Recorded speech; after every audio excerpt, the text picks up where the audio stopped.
Okay, सभी को good evening, नमस्कार। तो मैं शुरू करता हूँ क्लास को। जो विद्यार्थी नहीं जुड़े हैं उनको मैसेज कर देंगे तो हम तेजी से पाठ को शुरू कर देते हैं। तो मैं आज एक इंटरेस्टिंग टॉपिक है, पावर एंड ऑथोरिटी, उसको डिस्कस करेंगे। लगभग हर बार क्वेश्चन आता है और अगर एक बार आपको समझ में आ जाता है तो मुझे नहीं लगता कि इसको बार बार पढ़ने की भी जरूरत पड़ती है।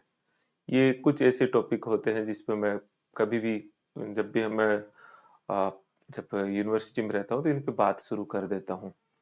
और जनरली पब्लिक एडमिनिस्ट्रेशन से या पॉलिटिकल साइंस से जोड़ने का सबसे महत्वपूर्ण टॉपिक भी होते हैं जिससे हम शुरू कर देते हैं इन सारी चीज़ों को। कि कभी भी, क्योंकि पूरा पॉलिटिकल साइंस और पब्लिक एडमिनिस्ट्रेशन चलता तो पावर और अथॉरिटी पर ही है।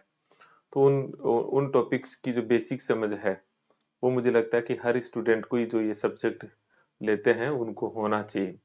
तो एक बेसिक सा प्रिंसिपल है पावर एंड अथॉरिटी, उसका हम डिस्कशन करेंगे। आपका कोई ग्रुप बना हुआ है या आपका स्टूडेंट से संपर्क है तो एक बार मैसेज कर दीजिए ताकि फिर छूटे नहीं, क्योंकि एक बार शुरू में नहीं पकड़ पाते हैं ना तो मैं हमेशा से मानता हूँ कि फिर बहुत मुश्किल हो जाता है उस टॉपिक को लेना। तो चलिए मैं शुरू करता हूँ। तो देखिए, ये शब्द बहुत सुने हुए शब्द होंगे। शक्ति जो है, पावर क्या है, सत्ता क्या है। और कभी भी लोग प्रशासन का या राजनीति विज्ञान का इन दो शब्दों के बिना काम चल ही नहीं सकता। ये दो शब्द हमेशा उनके साथ रहेंगे, इसलिए इसकी बेसिक सी समझ होना जरूरी है। शक्ति और सत्ता क्या है और दोनों के बीच में क्या अंतर है। फिर हम, चूंकि मूलतः जो है शक्ति का इतना पार्ट नहीं रहता है एडमिनिस्ट्रेशन में, सत्ता का पार्ट रहता है, तो फिर हम सत्ता पे चर्चा करते हैं। और सत्ता में फिर हम कई चीजों को डिस्कस करते हैं। जैसे फिर हम चर्चा करना शुरू करते हैं कि सत्ता के कौन कौन से सिद्धांत है। सत्ता के मैक्स वेबर का विचार सत्ता पे बड़ा महत्वपूर्ण विचार है, उसको हम देखते हैं। और फिर उसके बाद में हम सत्ता के प्रकार भी देख लेते हैं और शक्ति और सत्ता के बीच का अंतर क्या है। फिर जिम्मेदारी देखते हैं, लिजिटिमेसी देखते हैं, सत्ता का और वैधता का संबंध, सत्ता का और जिम्मेदारी का संबंध। तो इस तरह से कंसेप्चुअल चीजें हैं। और जिसमें से दो क्वेश्चंस मुझे लगता है, एक क्वेश्चन जनरली पूछा जाता है वो है जोन ऑफ इंडिफरेंस, और तटस्थता का क्षेत्र। ये सवाल बार बार पूछते हैं, हालांकि वो जो है चेस्टर बर्नार्ड का विचार है वहां भी देखते हैं।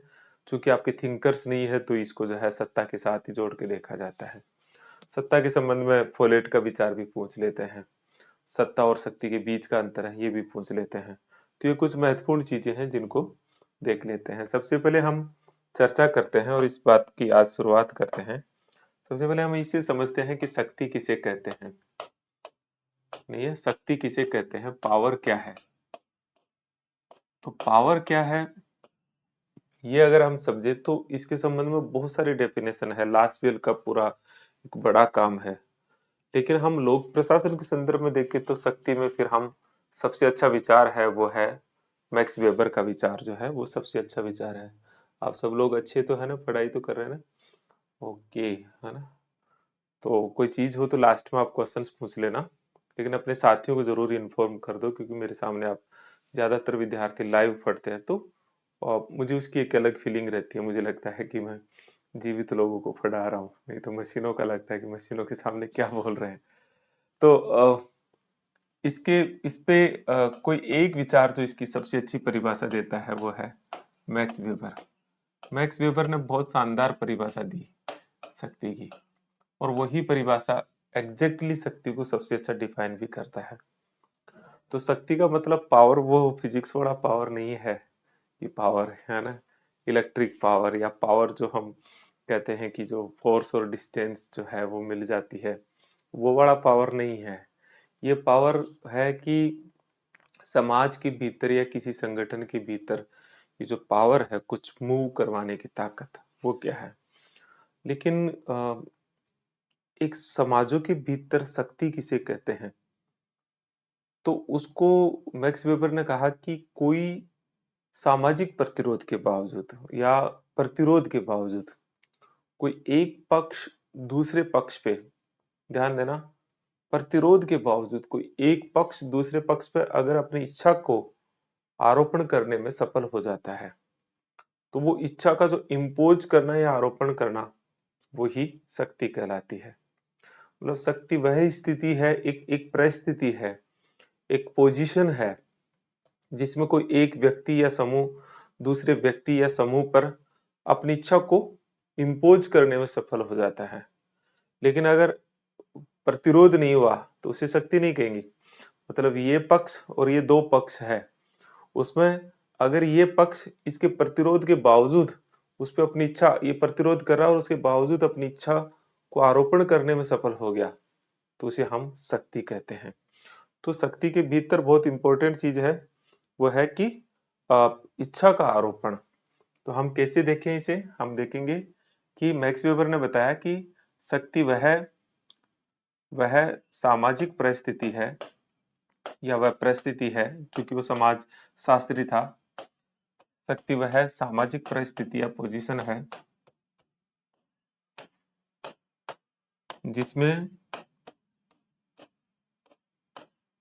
एक पक्ष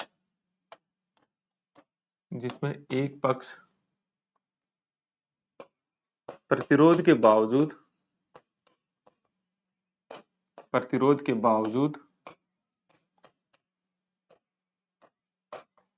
दूसरे पक्ष पर अपनी इच्छा का आरोपण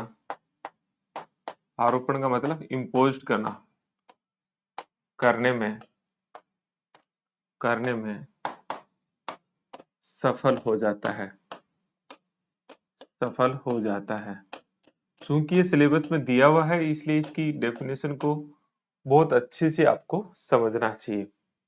तो शक्ति क्या है? वो एक पोजीशन है। परिस्थिति का मतलब एक पोजीशन है जिसमें कोई एक पक्ष एक व्यक्ति भी हो सकता है या समूह भी हो सकता है। दूसरे पक्ष पर दूसरा पक्ष भी क्या हो सकता है?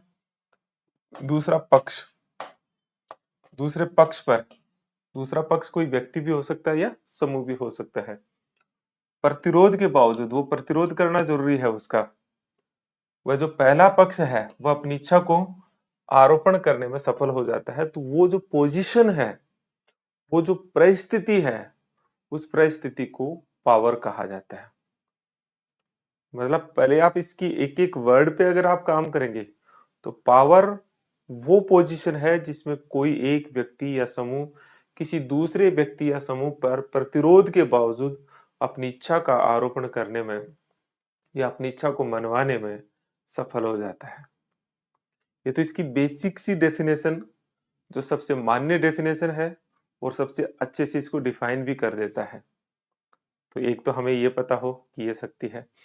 थोड़ा सा हम और इसमें जाए तो शक्ति जो है ये संगठन के भीतर हो भी सकती है, संगठनात्मक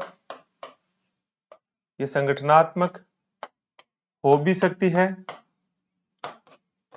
सकती है और नहीं भी। मतलब ये कहीं भी हो सकती है, संगठन के भीतर हो सकती है या संगठन के बाहर हो सकती है या कहीं भी हो सकती है, क्योंकि ये तो जहां भी एक पक्ष दूसरे पक्ष पे अपनी इच्छा का आरोपण करेगा वो सब पावर है। शक्ति के लिए थोड़ा सा अगर हम देखते हैं तो फिर ये होता है कि इसका चरित्र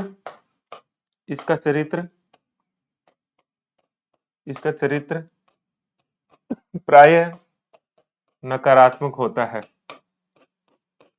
इसका चरित्र प्रायः नकारात्मक होता है। ध्यान दीजिए, नेगेटिव कैरेक्टर की रहती है ये।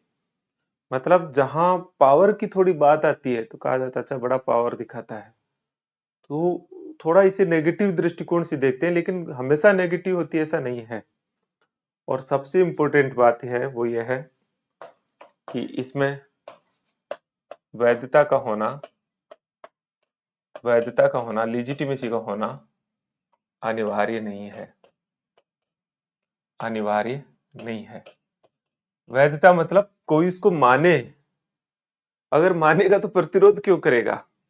तो सामान्यतः इसमें वैधता नहीं होती, लेजिटिमेसी नहीं होती, एक्सेप्टेंस नहीं होती, स्वीकार्यता नहीं होती। तो शक्ति को नकारात्मक दृष्टिकोण से देखा जाता है और इसमें कोई जरूरी नहीं कि लेजिटिमेसी हुई। तो शक्ति क्या है, ये आपको एक थोड़ा सा बेसिक पार्ट मैंने समझाया है कि शक्ति किसी भी समाज में, संगठन में या किसी भी समूह में वो पोजीशन है जहां एक व्यक्ति दूसरे व्यक्ति पर प्रतिरोध के बावजूद, एक व्यक्ति या समूह या एक पक्ष दूसरे पक्ष पर प्रतिरोध के बावजूद अपनी इच्छा का आरोपण करने में सफल हो जाता है। वो कहीं भी हो सकती है। इसका चरित्र प्राय नकारात्मक होता है और इसमें वैधता प्राय नहीं होती है। तो आपको एक बेसिक सी थीम मैंने पावर की बताई है। मुझे लगता है कि आप सबको पावर क्या है ये लगभग लगभग क्लियर हो जाना चाहिए। ठीक है, हम आगे बढ़े। अलग अलग कुछ परिभाषाएं, जैसे मैंने सुमैन की परिभाषा दे रखी है कि शक्ति व्यक्तियों पर नियंत्रण और प्रभाव डालने संबंधी होती है। कोई बात नहीं। ऑर्गेन्स्की कहता है कि शक्ति अन्य व्यक्तियों को अपने लक्ष्य के अनुरूप प्रभावित करने की क्षमता है। शक्ति एक सापेक्ष शब्द है और शक्ति के कई स्वरूप होते हैं, जैसे राजनीतिक शक्ति, आर्थिक शक्ति और सामाजिक शक्ति। इन्हें सिर्फ लिख लेना होता है, कोई ज्यादा मीनिंग नहीं है। बेसिक चीज ये है जो मैं कंसेप्ट आपको समझा रहा हूँ, दैट इज पावर। वही चीज आपकी एग्जाम में जाएगी, वही एग्जामिनेशन हॉल में जाएगी और वही जानी चाहिए। ठीक है, ओके। अब हम इसकी तुलना के साथ में थोड़ा इसी तरह का कंसेप्ट देखते हैं, वो देखते हैं सत्ता। सत्ता को हिंदी में कुछ किताबों में सत्ता ही कहते हैं, कुछ किताबों में आपको प्राधिकार भी मिलेगा। और प्राधिकार का हिंदी क्या है, अंग्रेजी क्या है, सॉरी, अंग्रेजी है ऑथोरिटी। तो प्राधिकार क्या है, ठीक है ना। तो सबसे पहले तो बहुत सरल चीज जो हम शक्ति समझ चुके, उसे थोड़ा कनेक्ट करते हैं। तो शक्ति से सत्ता का क्या संबंध है। तो शक्ति में अगर किसी भी, जो हम पावर अभी पढ़ा, शक्ति में अगर वैधता जुड़ जाए, वैधता जुड़ जाए, वैधता मतलब लिजिटिमेसी, थोड़ा हम थोड़ी देर बाद में देखेंगे भी इसे, कल देखेंगे, आज तो नहीं दे। तो वो क्या बन जाती है, वो सत्ता या प्राधिकार बन जाती है। मतलब अगर किसी पावर को, जिसका कि करेक्टर नेगेटिव बता रहे थे आप, अगर किसी पावर को लिजिटिमेसी प्राप्त हो जाए, मतलब उसे मान्यता मिल जाए, उसे स्वीकार्यता मिल जाए, उसे कि ये है लिजिटिमेसी, क्या है, जिसको लोग स्वीकार कर ले कि ऐसा अगर ये कर रहे हैं तो गलत नहीं कर रहे हैं, फिर प्रतिरोध नहीं होता है, तो वही पोजीशन, वही पावर सत्ता में बन जाती है। तो ये तो एक एक सिंपल डेफिनेशन हम लोगों ने ली, लेकिन थोड़ा और अगर हम जाते हैं तो फिर क्या, किस तरह से हम इसे देखें। तो बेसिकली सत्ता संगठन में, तो संगठन का मतलब क्या हुआ, हमेशा संगठनात्मक ही होगी। संगठन में किसी व्यक्ति की वह स्थिति होती है, वह स्थिति, वहां मैंने क्या बताया, परिस्थिति है ना। तो परिस्थिति एक सोशियोलॉजिकल वर्ड है, पोजीशन। हम यहाँ सिचुएशन कह सकते हैं, परिस्थिति भी कह सकते हो। किसी संगठन में वही स्थिति होती है, लेकिन संगठन में होती है, बाहर नहीं। तो किसी संगठन में किसी व्यक्ति की वह स्थिति होती है, तो यहाँ व्यक्ति की बात की है, समूह की बात नहीं करी है। वह स्थिति होती है जिसमें जिसमें वह तीन चीजें, आदेश देने,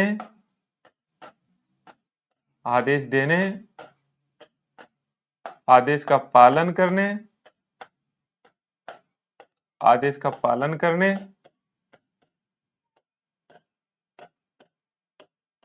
और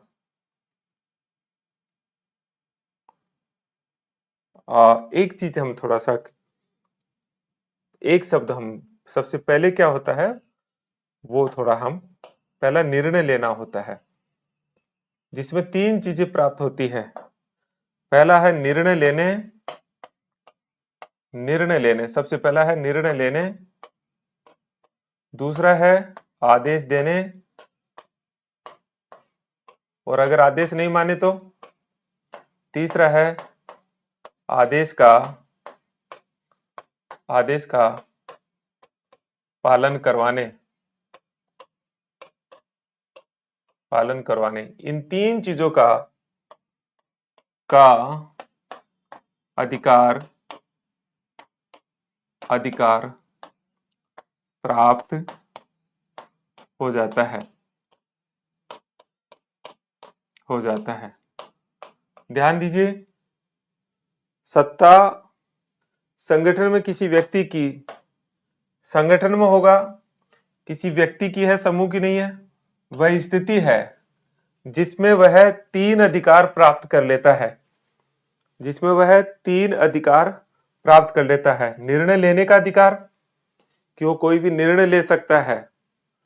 आदेश देने का अधिकार, कि वो किसी को आदेश दे सकता है उस स्थिति में, वो उसकी वो पोजीशन होती है। और आदेश का पालन करवाने का अधिकार, अगर कोई आदेश नहीं माने तो उसका पालन करवाने का अधिकार प्राप्त कर लेता है।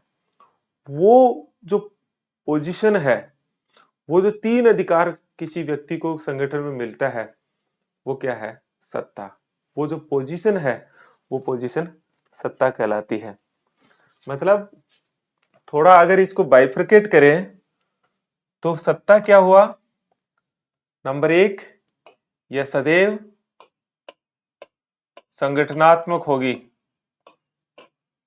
पहली चीज है कि हमेशा ये संगठनात्मक होती है, पहली चीज। दूसरी चीज है, इसमें सदैव वैधता होती है। जो चीजें देखी उसी को हम एक साथ जोड़ रहे हैं, कि इसमें हमेशा लेजिटिमेसी होती है।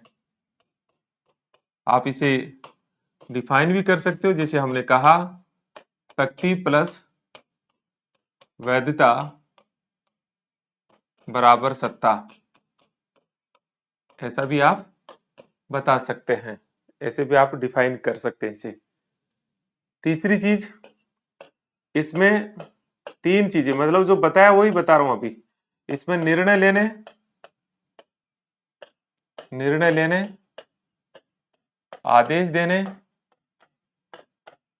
आदेश देने व आदेश का पालन करवाने,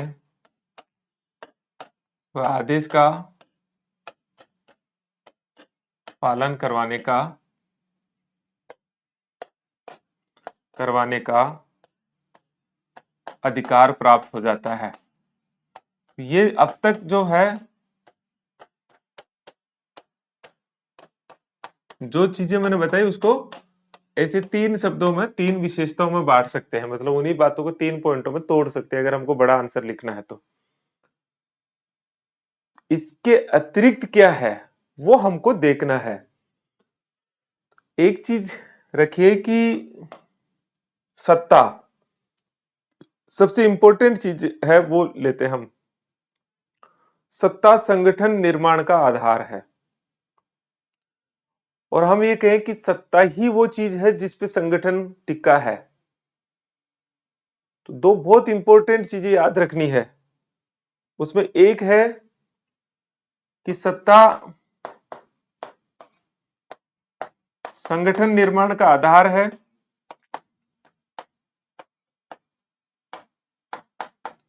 कैसे है थोड़ा आप इसे स्पष्ट कर सकते हो?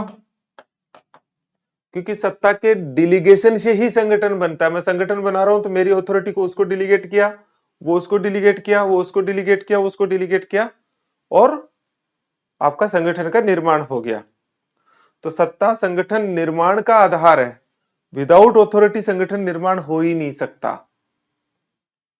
दूसरी चीज, सत्ता संगठन की आत्मा भी है। सत्ता संगठन की आत्मा के समान है, सोल ऑफ द कॉन्स्टिट्यूशन है।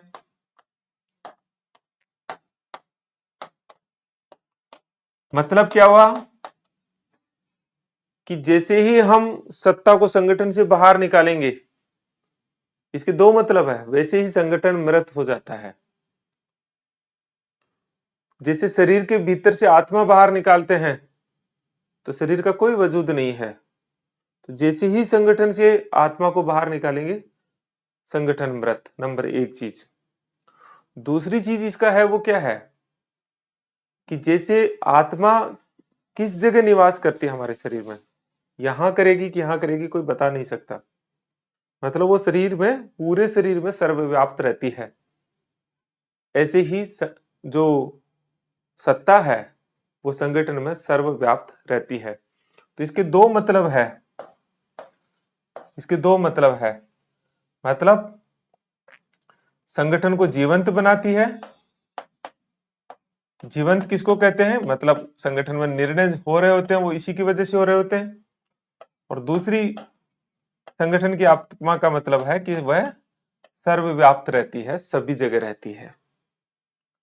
तो क्या सब जगह एक जैसी रहती है, तो इसका जवाब नहीं। वैसे भी हमारी चेतना है वो मस्तिष्क में ज्यादा रहेगी, नहीं है, हो सकता है पैरों में कम रहे, हमें पता नहीं है, लेकिन सब जगह है। तो किस तरह से इस सत्ता का संगठन में कैसे रहता है, तो आप ये वाला जो डायग्राम हम इसके माध्यम से हम बता सकते हैं कि ये संगठन है, ये संगठन है ऑर्गेनाइजेशन। तो इसके भीतर सत्ता जो है वो ऐसे मिलेगी आपको। मतलब संगठन में ऊपर से नीचे की ओर जाने पर सत्ता धीरे धीरे कम होती जाती है। लेकिन आप देख रहे हैं कि संगठन में ये तो एक पॉइंट पे आ गया, यहां एक पॉइंट नहीं हुआ, यहां एक पॉइंट नहीं हुआ। तो यहां जो चीज रही वो क्या है, ये एक पॉइंट नहीं हुआ, मतलब कभी भी ये शून्य नहीं होती है। मतलब सत्ता ऊपर से नीचे जाने पर कम तो होती है, लेकिन कभी शून्य नहीं होने वाली है। तो सत्ता की करेक्टरिस्टिक्स को अगर हमको देखना है तो उसको करेक्टरिस्टिक्स को इस तरह से देख सकते हैं। तीन बातें वही है जो उसकी डेफिनेशन में थी। चौथी बात मैंने आपको बताया कि ये संगठन निर्माण का आधार है। पांचवी बात बताया कि ये संगठन की आत्मा के समान है, क्योंकि विदाउट जो ऑथोरिटी है, संगठन का कोई आधार नहीं है, उसको जीवंतता देता है, उसको निर्णय लेने का अधिकार देता है। वो हर जगह व्याप्त रहती है, और हर जगह व्याप्त रहती है उसका मापचित्र इस तरह से है। मतलब ऊपर सत्ता ज्यादा रहेगी तो धीरे धीरे जाएगी तो कम हो जाएगी, लेकिन शून्य कभी नहीं होगी। इस तरह से जो है सत्ता के बारे में कुछ बातें हमने रखी है। ये अगर आपका मान लो 50 शब्दों में क्वेश्चन आए तो इस तरह से आपका आंसर पॉइंट वाइज होना चाहिए। मुझे लगता है कि यहां तक की बात क्लियर हो जानी चाहिए कि क्या तो सत्ता है और क्या शक्ति है। ये दोनों चीजें हमने देखा। एक बार के लिए हम इसकी तुलना भी देख लेते हैं, कि थोड़ी तुलना करके भी देख लेते हैं कि सत्ता और शक्ति के बीच तुलना क्या की जाए। तो सत्ता व शक्ति में अंतर क्या है, शक्ति में अंतर क्या है। तो अंतर को हम सारणी के माध्यम से परीक्षा में समझा सकते हैं। ऐसे इसी तरह से आप सारणी बनाते हो। तो पहले आप शक्ति ले लो, कुछ भी ले सकते हो, फिर आप सत्ता ले लो। क्या अंतर है, अंतर देख लेते हैं। सबसे पहले तो दोनों की परिभाषा दे दो। शक्ति की परिभाषा दे दो जो मैंने आपको लिखवाया, तो आप जगह खाली छोड़ लो, और फिर इसकी परिभाषा लिख दो। तो सबसे पहले परिभाषा लिख दो, दोनों की जगह छोड़ दो। उसके बाद जो बेसिक अंतर है, क्योंकि परिभाषा में ही सारा अंतर है। दूसरा, यह कहीं भी हो सकती है, कोई जरूरी नहीं कि संगठन में ही हो। लेकिन सत्ता के लिए क्या था, यह सदैव सदैव संगठनात्मक ही होती है, सदैव संगठनात्मक होती है, हमेशा कहीं भी नहीं, हमेशा संगठन के भीतर ही मिलेगी। इसीलिए इसको प्रिंसिपल ऑफ ऑर्गेनाइजेशन कहते हैं। आपका प्रिंसिपल ऑफ ऑर्गेनाइजेशन जो है वो ओके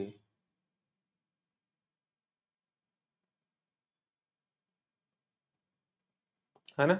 तो प्रिंसिपल ऑफ ऑर्गेनाइजेशन है वो, ये नहीं है पावर। ऑथोरिटी को प्रिंसिपल ऑफ ऑर्गेनाइजेशन कहा जाता है मोस्टली हम, लेकिन ठीक है, इसके साथ साथ सिलेबस में हम हमेशा ही पढ़ते हैं। तीसरा अंतर है कि इसमें वैधता या लिजिटिमेसी होना अनिवार्य नहीं है, वैधता होना जरूरी नहीं है। लेकिन आप इसमें क्या लिखोगे, इसमें लिखेंगे कि सदैव वैधता होती है, और आप इसके साथ वही दोबारा से लिख सकते हो, शक्ति प्लस वैधता बराबर सत्ता, ये आप बता सकते हो। फिर ये मोटे तौर पर तीसरा अंतर हो गया। अब और अंतर क्या हो सकता है, थोड़ा लाओ। हमने देखा था कि इसका चरित्र जो है प्राय नकारात्मक होता है, इसका चरित्र प्राय नकारात्मक चरित्र होता है, और इसका चरित्र प्राय सकारात्मक चरित्र रहता है। ये लीजिए। और क्या अंतर हो सकता है, सोचिए।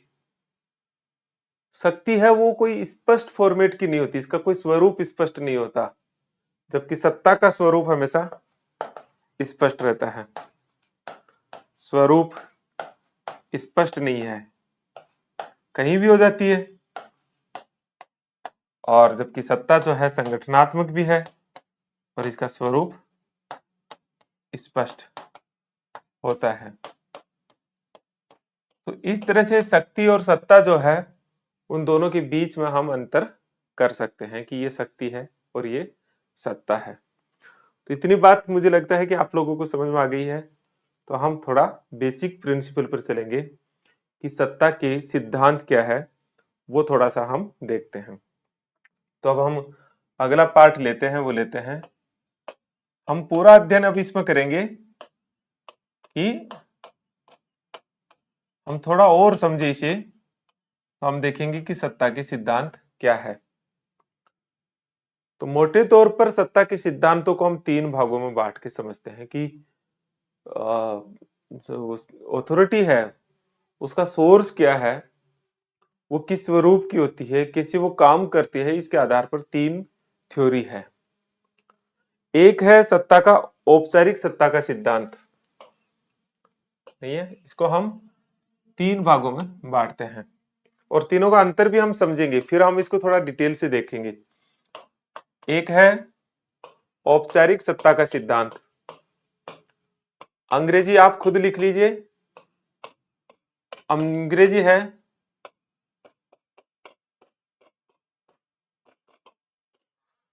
फॉर्मल, अंग्रेजी इसका लिखिए theory of formal authority, theory of formal authority. तो एक सत्ता का सिद्धांत है।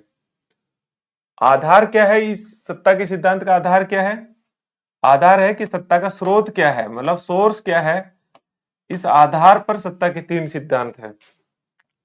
तो एक है सत्ता का औपचारिक सत्ता का सिद्धांत, दूसरा है सत्ता का स्वीकृति सिद्धांत, स्वीकृति सिद्धांत,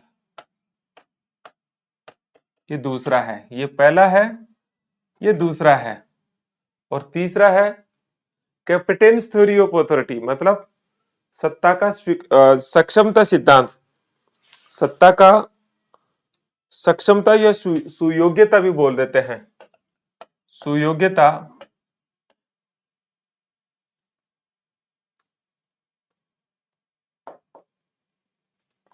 सुयोग्यता, या कुछ किताबों में इसको सक्षमता भी लिख देते हैं, सक्षमता सत्ता का सिद्धांत। अंग्रेजी में कहते हैं कैपिटेंस थ्योरी ऑफ ऑथोरिटी, कैपिटेंस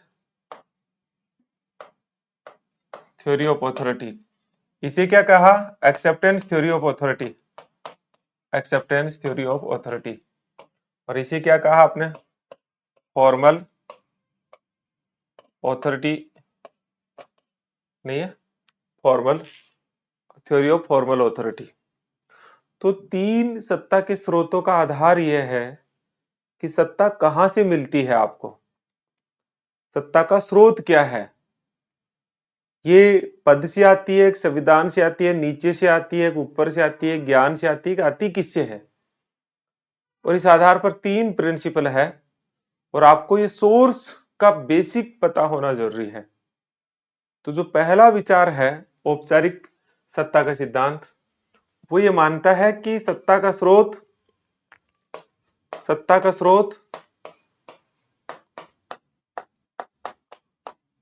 कानून होता है, संविधान हो सकता है क्योंकि औपचारिक है, नियम हो सकता है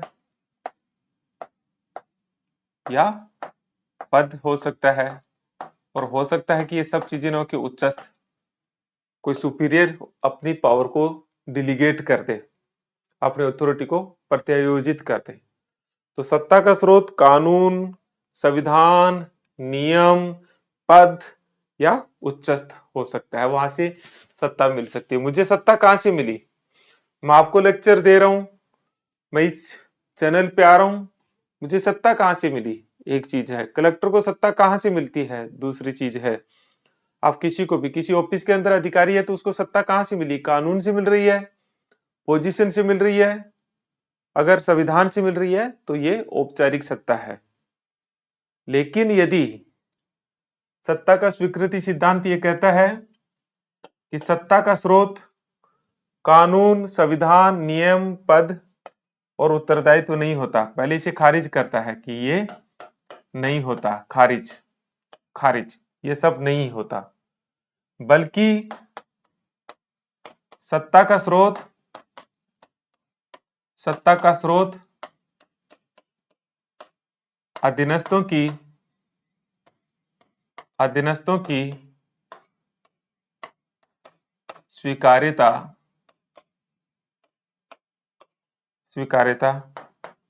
होता है। सत्ता का स्रोत ना पद होता है, ना संविधान होता है, ना कानून होता है, ना कोई आपका सुपीरियर बॉस होता है, ये नहीं है।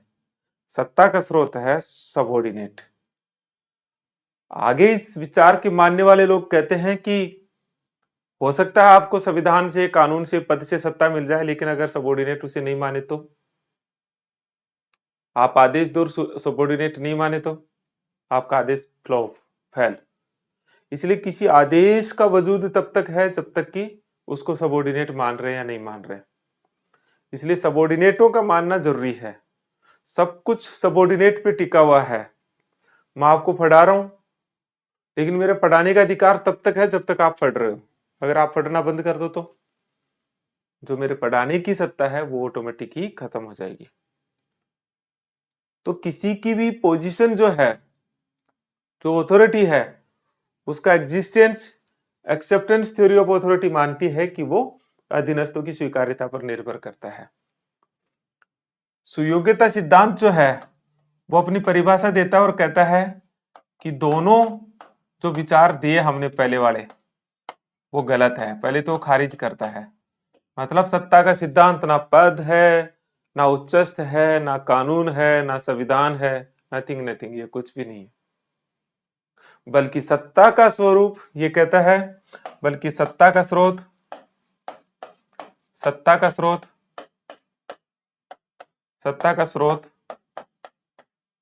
क्या होता है, ज्ञान, नॉलेज, कौशल, स्किल, वह अनुभव होता है, एक्सपीरियंस, वह अनुभव होता है। मतलब ये विचार ये मानता है, ये सिद्धांत ये मानता है कि सत्ता नॉलेज, एक्सपीरियंस और स्किल के साथ है। किसी के पास बहुत ऊंचा पद है लेकिन उसके पास नॉलेज नहीं है तो उसका आदेश कोई नहीं मानने वाला। तो कोई क्यों मानता है किसी को, किसी के आदेश को कोई क्यों मान रहा, आदेश को मानना ही तो अथॉरिटी है। तो कहते हैं नॉलेज, क्या किसी के पास स्किल है, या स्किल नहीं तो किसी के पास एक्सपीरियंस है। तो एक्चुअल में सत्ता नॉलेज, स्किल और अनुभव के साथ टिकी हुई है। तो ये जो विचार है वो कैपिटेंस थ्योरी ऑफ ऑथोरिटी कहलाता है। अगर मैं पहला विचार को मानूं, सत्ता का स्रोत कानून, संविधान और नियमों को अगर माना जाए, अगर इसको मान लिया जाए, तो फिर ये आता है कि अगर हम इस सत्ता को देखें तो ये सत्ता टॉप डाउन मिलेगी आपको। मतलब संगठन में ऊपर से नीचे की ओर फ्लो होती है, हमेशा ऊपर से नीचे की तरफ फ्लो होगी डेलीगेशन से। लेकिन अगर इस सत्ता को माना जाए, एक्सेप्टेंस थ्योरी ऑफ अथॉरिटी को माना जाए, तो ये अधीनस्थों से प्राप्त होती है, हमेशा इसकी स्वीकारोक्ति पर निर्भर करती है। इसलिए ये सत्ता नीचे से ऊपर की ओर आती है, मतलब बॉटम अप ऑथोरिटी है। ये नीचे से ऊपर की ओर फ्लो होती है। लेकिन अगर कैपिटेंस थ्योरी ऑफ अथॉरिटी को माना जाए, अगर इसको माना जाए, नॉलेज, स्किल, ये ऊपर से नीचे जाएगा या नीचे से ऊपर जाएगा, तो इसको मानने वाले लोग कहते हैं कि ये कभी मूव नहीं होती है, क्योंकि कोई अपना नॉलेज नहीं सौंप सकता, कोई अपनी स्किल नहीं सौंप सकता। इसलिए ये कहता है कि डिलीगेशन ऑफ अथॉरिटी जो है, डिलीगेशन ऑफ अथॉरिटी है वो काल्पनिक है, ये होती ही नहीं है।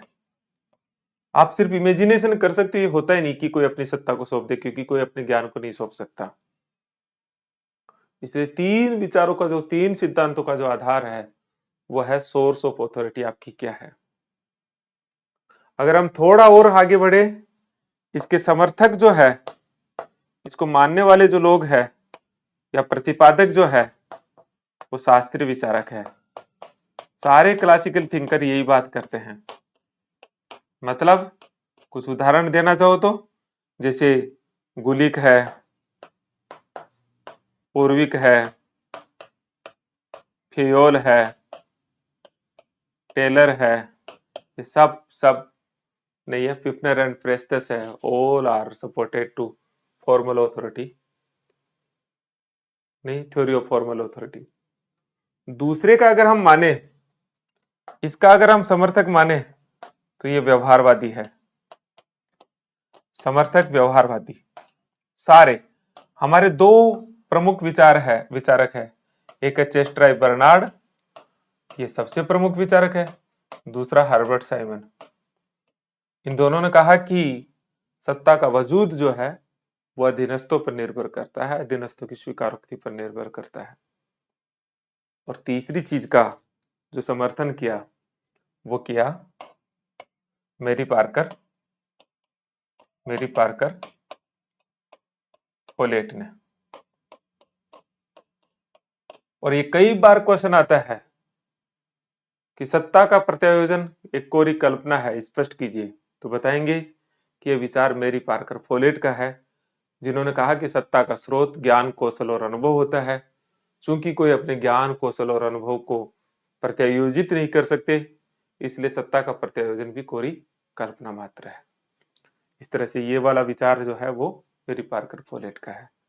तो सत्ता के स्रोत के आधार पर सत्ता के तीन सिद्धांत है।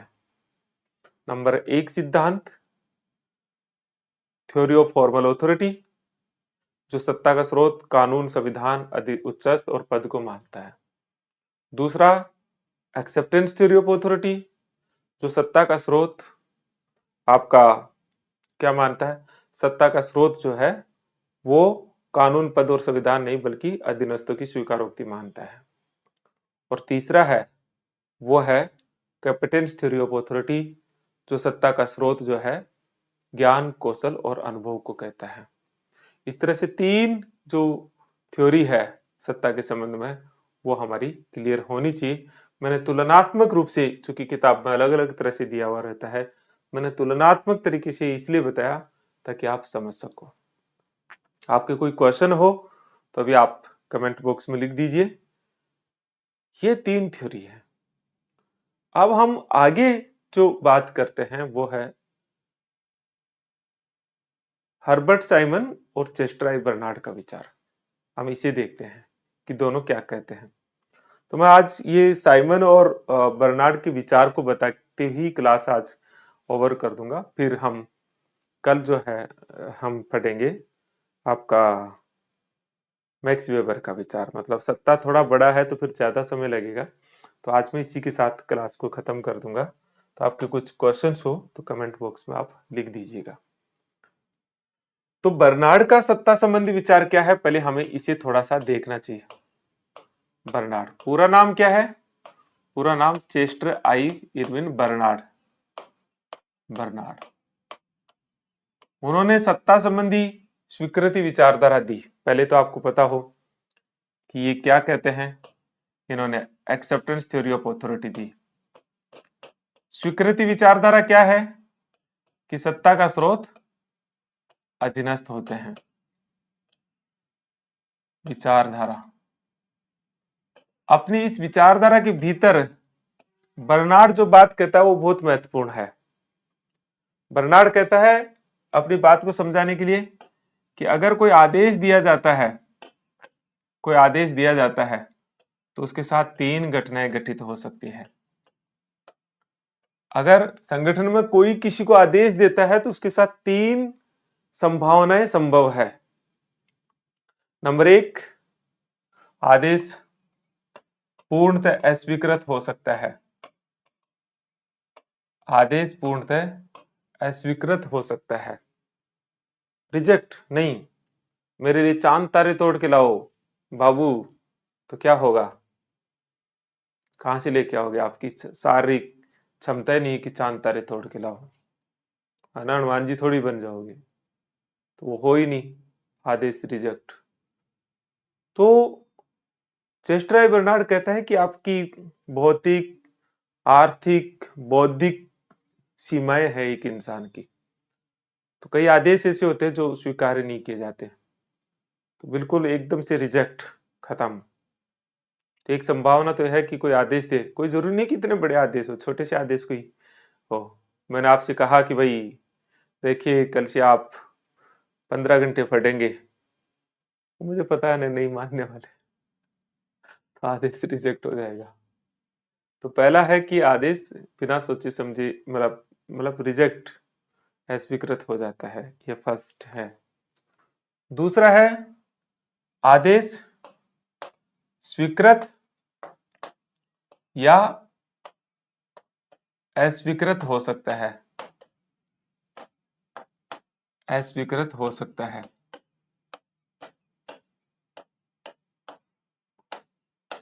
वो स्वीकृत भी हो जाए, एक्सेप्ट भी हो जाए, रिजेक्ट भी हो जाए, पता नहीं। मतलब आप किसी को बात कहो तो कई बार होता है ना कि मैं बोलूंगा पता नहीं मानेगा कि नहीं मानेगा, तो एक्सेप्ट भी हो सकता है, रिजेक्ट भी हो सकता है।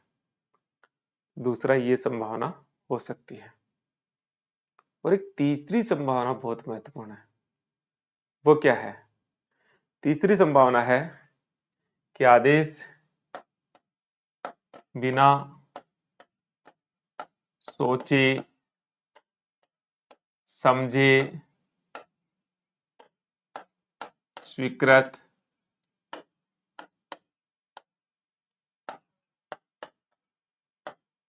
हो जाते हैं। ध्यान देना, बिना सोचे समझे स्वीकृत हो जाते हैं। मैं आपको एक सवाल लिखवा रहा हूं, लिखिए आप एक सवाल। क्या सत्ता और शक्ति में अंतर क्या होता है, स्पष्ट कीजिए। लिख लोगे ना? लिख लिया होगा? कल तैयार करके मुझे बताइएगा, देखता हूं। मैं नंबर दे दूं? देखो आपने लिख भी लिया, क्योंकि वो क्षेत्र जिसमें आपने दिमाग नहीं लगाया भाई मैं क्यों लिखवा रहा हूं, वो क्षेत्र एक किसी के मस्तिष्क में रहता है कि वहां आदेश अगर मिलता है।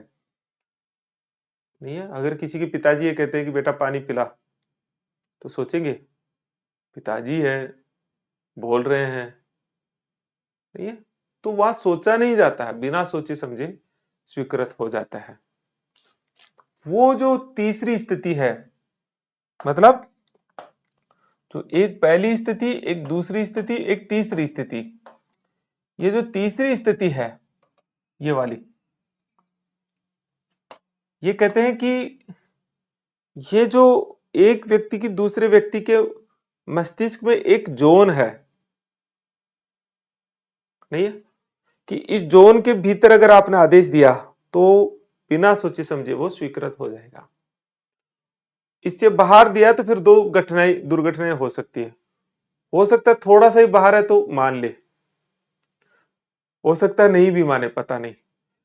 लेकिन कुछ ऐसे एरियाज है जहां आदेश पूर्णतः स्वीकृत हो जाता है, 100%, बिल्कुल भी स्वीकृत नहीं होता। आप किसी से ऐसी मांग कर दो जो संभव ही नहीं है, तो वो आपने देखा होगा कभी कहते कि वो तो रिजेक्ट ही होना है, क्योंकि आपने उस जगह बात कर ली जब बात ही नहीं कर सकते थे आप, तो उसे हम कहते हैं कि वो पूर्णतः स्वीकृत हो जाता है, पूर्णतः स्वीकृत होता है। तो जो बिना सोचे समझे, मतलब सोचा भी नहीं, बिना सोचे समझे आदेश स्वीकृत कर लिए जाते हैं। एक व्यक्ति, यह है ए और यह है बी, ए बी को आदेश दे, उसमें इसके मस्तिष्क में एक एरिया ऐसा है जिसमें वो आदेश बिना सोचे समझे स्वीकार कर लेता है। उसी एरिया को, ये जो एरिया है इसके मस्तिष्क का, ये एरिया, इसी को उन्होंने कहा तटस्थता का क्षेत्र, तटस्थता का क्षेत्र। अंग्रेजी में हम कहते हैं zone of indifference.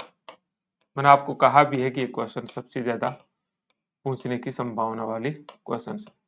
Zone of indifference, तटस्थता का क्षेत्र, मतलब एक व्यक्ति के प्रति दूसरे व्यक्ति के मस्तिष्क का वो क्षेत्र जिसमें दिया जाने वाला आदेश 100% बिना सोचे समझे स्वीकार होता है, उस क्षेत्र को जोन ऑफ इंडिफरेंस कहते हैं। किसी भी संगठन में उच्चाधिकारी का अपने सबोर्डिनेट को एक एरिया है जहां वो आदेश देता है तो स्वीकार होता है।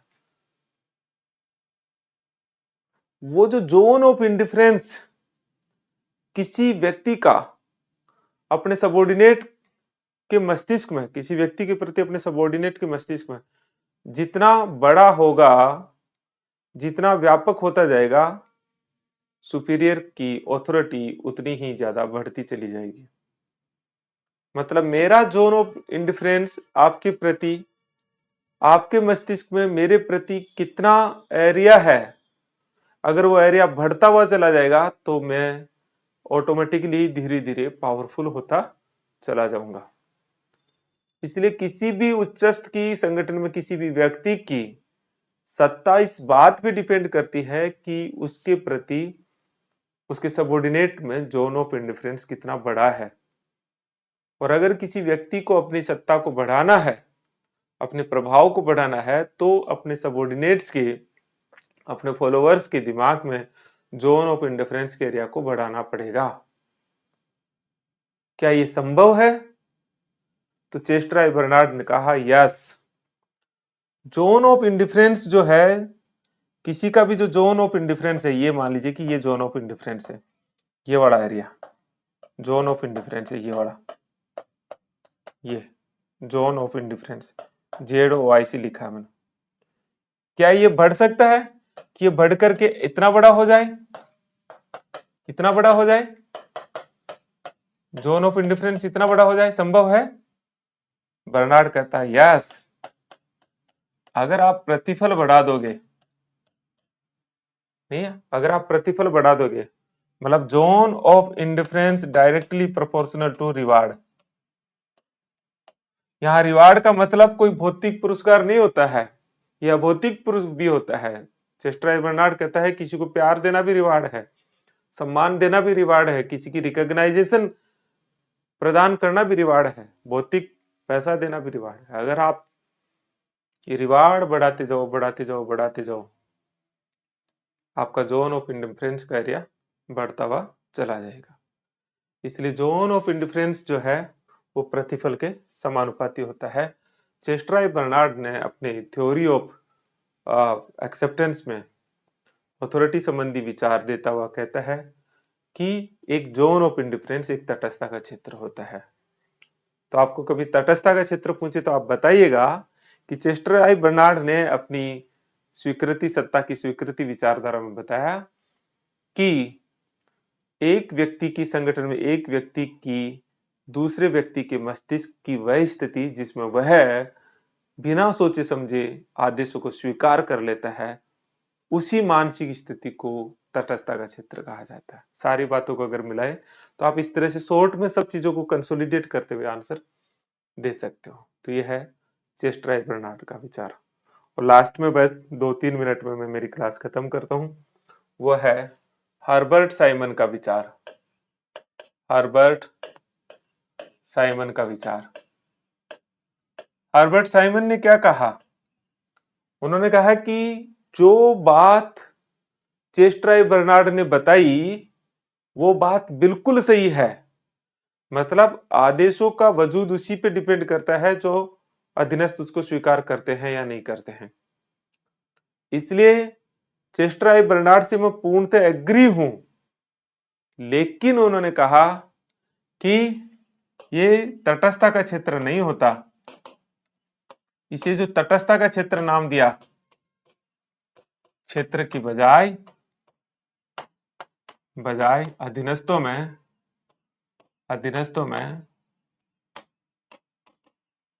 में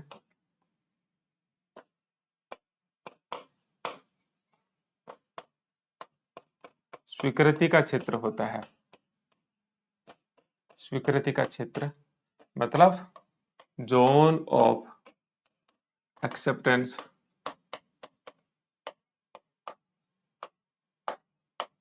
होता है। ओके, मतलब जिस वो कहते हैं कि ये जोन ऑफ इंडिफरेंस शब्द ही गलत है। मैं आपको आदेश दूं और आप बिना सोचे समझे उसको स्वीकार करते हैं तो आप तटस्थ थोड़ी हुए। तटस्थ नहीं है, आपका वो एरिया एक्सेप्टेंस एरिया है, वो जोन ऑफ एक्सेप्टेंस का एरिया है। तो जिसे आप तटस्थता का क्षेत्र कहते हो, तटस्थता का क्षेत्र नहीं बल्कि वो जोन ऑफ एक्सेप्टेंस है। तो एक तो वो ये कहते हैं। दूसरा, इस बात को थोड़ा मॉडिफाइड करते हुए ये कहते हैं कि किसी भी व्यक्ति को संगठन में जोन ऑफ एक्सेप्टेंस के एरिया में ही आदेश देना चाहिए। मतलब आप पता करो कि आपके प्रति अधीनस्थों का जोन ऑफ एक्सेप्टेंस कितना है, ये आपको पता होना चाहिए।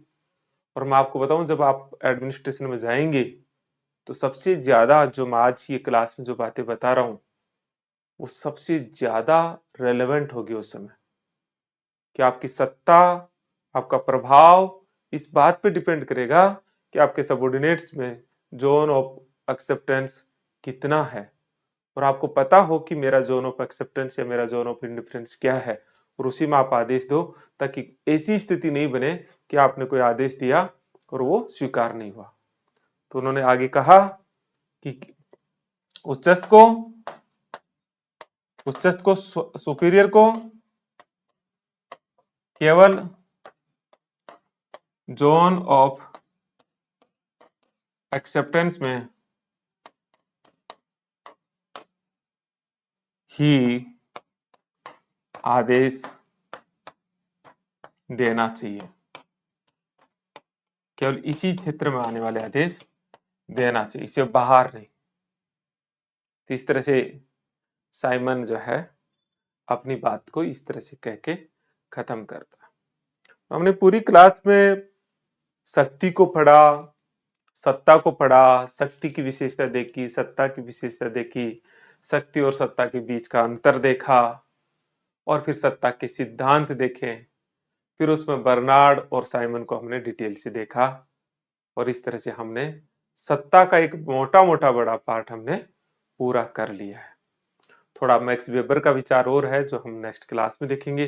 अभी टाइम काफी ज्यादा हो गया, इसलिए मैं क्लास को यहीं ओवर करता हूं। आपके क्वेश्चंस आपके कोई कमेंट्स मुझे दिख नहीं रहे ऐसे कि जिसमें कोई गंभीर क्वेश्चन हो, लेकिन फिर भी आपका कोई क्वेश्चन हो तो आप बता सकते हैं। मैं आगे 2 मिनट मेरी कुर्सी पर बैठ जाता हूँ और मैं आपसे इंतजार करता हूँ कि आपका कोई क्वेश्चंस होगा तो आप बताइएगा। Thank you very much.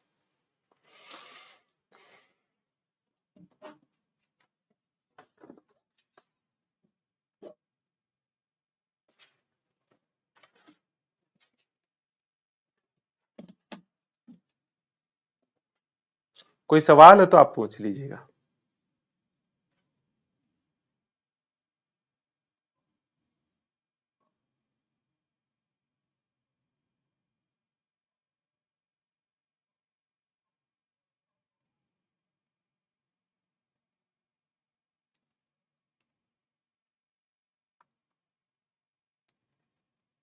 मतलब समझ में आ गया? तो आप ऐसे लिख दीजिए कि भाई आ गया है, क्लास बंद कर दी जाए। मुझे लगता है कोई सवाल हो ही नहीं रहे होंगे आपके। कहीं ऐसा तो नहीं है कि आप पढ़ाई कम कर रहे हो? आप पढ़ा करें और इंटरेक्ट भी किया करें, सभी स्टूडेंट्स को बोला भी करें कि वो लाइव ही क्लास ले। कृष्णा कह रहा है कि सब कुछ समझ में आ गया। चलिए, बहुत बढ़िया बात है। ओके, तो मैं क्लास ओवर कर देता हूँ।